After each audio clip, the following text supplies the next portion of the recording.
Ketika Biden dilantik 20 Januari kemarin, waktu Amerika, dia mengangkat kepala Secret Service baru keturunan Chinese atau di Amerika disebut ABC, American Born Chinese, yang ternyata menambah kejelasan hubungan Joe Biden dengan Tiongkok. Lama hubungan akrab antara Joe Biden dengan Tiongkok tersebut manis terbina. Bahkan Tiongkok memberikan sebuah kota di Beijing khusus untuknya, For Biden City. Sesekali kita buka informasi dengan joke ya, namanya juga Sontoloyo, jangan serius-serius. Kusut itu alis muntar ya. Oke, jadi ada For Biden City. Forbidden City maksudnya. Kita lanjut. Seperti topik kemarin yang masih mengangkat kerangka kedaulatan digital. Penting ini mengangkat kedaulatan digital karena digital ini sebentar lagi akan mengontrol dunia, terutama tahun 2024 di mana digital politik yang bermain. Jadi yang menguasai digital di tahun 2024 dia menjadi penguasa. Dalam banyak video dan tulisan, kencang sekali Bosman ini meminta Kominfo dan pejabat sejenis untuk lebih peduli pada karya anak bangsa. Karena sejauh ini kebijakan-kebijakan dalam tahunan berjalan seakan tidak peduli dengan dunia media, dunia IT,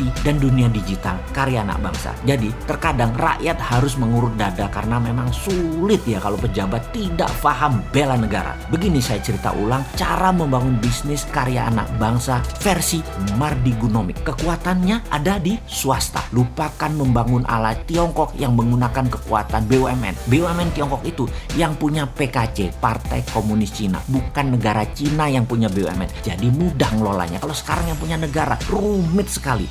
Tapi jujur saat ini BUMN itu kan harusnya milik negara katanya. Namun faktanya dikuasai oleh titik-titik-titik. Monggo isi sendiri. Yang jelas kalau perusahaan BUMN tidak untung atau merugi, direksinya nggak digantung. Uang teman seperjuangan semua. Kalau di Tiongkok korupsi di BUMN mampus saja lo. Artinya lo ambil hak partai, artinya lo mengambil hak negara, hukum gantung, liwat aja lah hidupmu. Di sini BUMN nggak produktif, BUMN tidak perform, CEO-nya dan direksinya rumahnya mewah-mewah, sementara minus perusahaan negara tadi harus ditanggung, kegeblekan direksi dan yang menanggungnya siapa? APBN. Dan kalau nggak perform, nggak diapa-apain, kan lucu. Enak ya di Indonesia ini. Inilah kegeblekan bernegara tingkat dewa. Oh lupa, mungkin karena kebanyakan yang jabat adalah pendukung setia kampanye pejabat tadi yang membuat dia jadi. Ya wes sakarepmu lah PN. Suatu hari juga kamu ada limitnya. Suatu hari kamu tergantikan. Suatu hari kamu siap nggak siap. Jadi sing hati-hati jadi pejabat. Suatu hari kamu tidak menjabat, itu aja saya ingatkan. Oke, kita lanjut. Kali ini kita bukan bicara korupsi loh ya. Kita nyamber sedikit BUMN yang nggak perform. BUMN merugi dan lain sebagainya. BUMN itu regulator plus operator, kok bisa rugi, kok bisa kan geblek. Makanya kalau lu di swasta sudah ditolol-tololin sama pemegang saham, sudah dipecat dan dipermalukan. Kalau di BUMN dimaki-maki rakyat, dibilang rakyatnya anti pemerintah. Wih enak bener jadi pejabat, dilindungi buzzer penggiring opini. Ya wis, bahagialah hidupmu sekarang. Mau bukti lagi kalau BUMN banyak yang rugi? Banyaklah di media mainstream. Lalu cek di Wikipedia apa saja bisnis mereka. Lalu lihat daftar nama direksinya dan lihat juga apa yang mereka kerjakan di BUMN tersebut. Tidak ada, hanya sapi perah buat mengumpulkan kekayaan pribadi dan kelompoknya. Jangan-jangan kelompoknya yang menggunakan fasilitas negara. Kalimat terakhir saya ini asli provokator. Maaf ya, saya berbicara berdasarkan kekesalan pribadi atas kinerja banyaknya BUMN yang merugi. Sekali lagi, sempatkan cek di mbah Google, di Wikipedia perusahaan tadi plus anak cucunya BUMN yang induk itu hanya jadi pemeras susu negara untuk kepentingan sekelompok. Percaya saya. Ya itu aja ya. Oke, satu lagi. Bagi kaum emak-emak yang suaminya, ini sekedar mengingat bagi kaum emak-emak, kaum tante-tante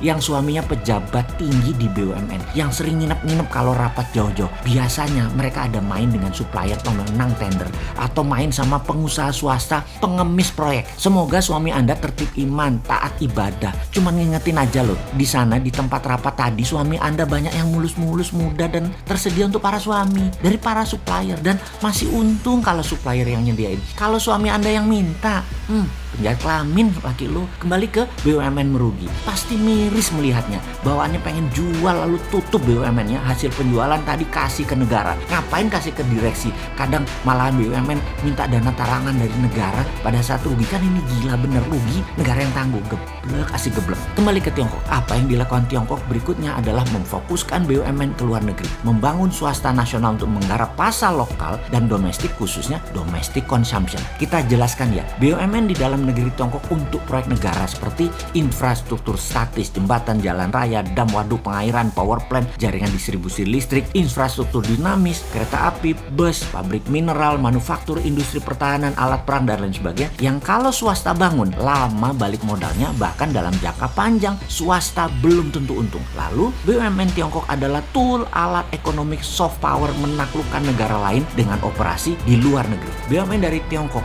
salah satu war tool dalam kolonialisasi modern. Lalu Tiongkok kemudian membangun swasta, namun tidak boleh mengendalikan lebih dari 70% pasar karena kena undang-undang monopoli seperti yang dituduhkan kepada Jack Ma saat ini.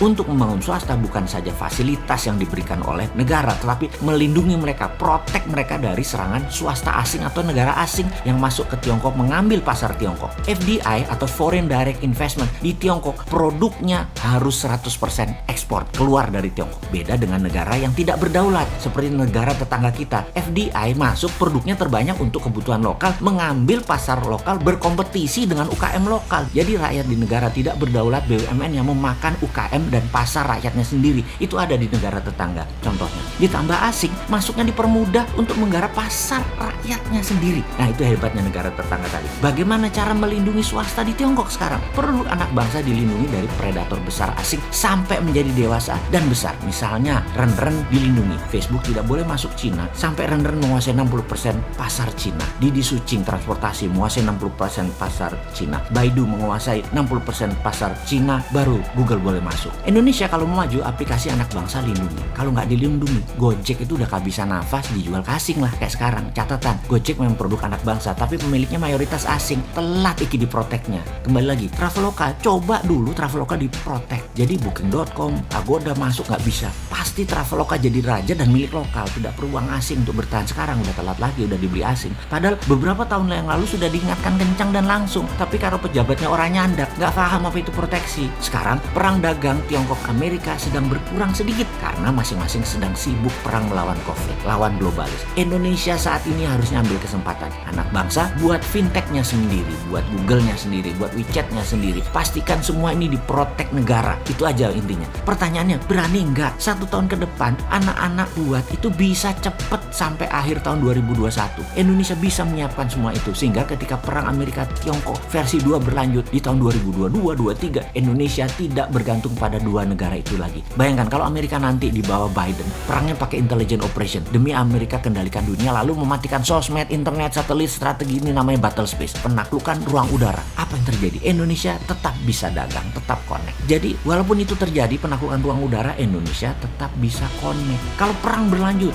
4G-nya sama Cina dimatikan, 5G-nya Amerika dimatikan, masa Indonesia masuk jadi fair state karena nggak ngerti mengantisipasi ini semua, Indonesia jadi negara gagal? Jangan, kita harus punya milik sendiri, tidak pakai asing. Telekomunikasi itu proyek strategis negara, coba lebih diperhatikan wahai pejabat. Karena masalah ini semua, maka sekarang kita ingetin, bangun swasta, dukung dengan fasilitas. Maaf nih ya, yang tadi pakai bahasa geblek, abisan pakai bahasa sopan nggak ngeh juga sih. Jadi ya saya pilih pakai bahasa geblek-geblek biar tersinggung, biar tambah kepanasan, supaya langsung gerak, supaya langsung action. Tapi apa nggak juga ya, dasar lu ah.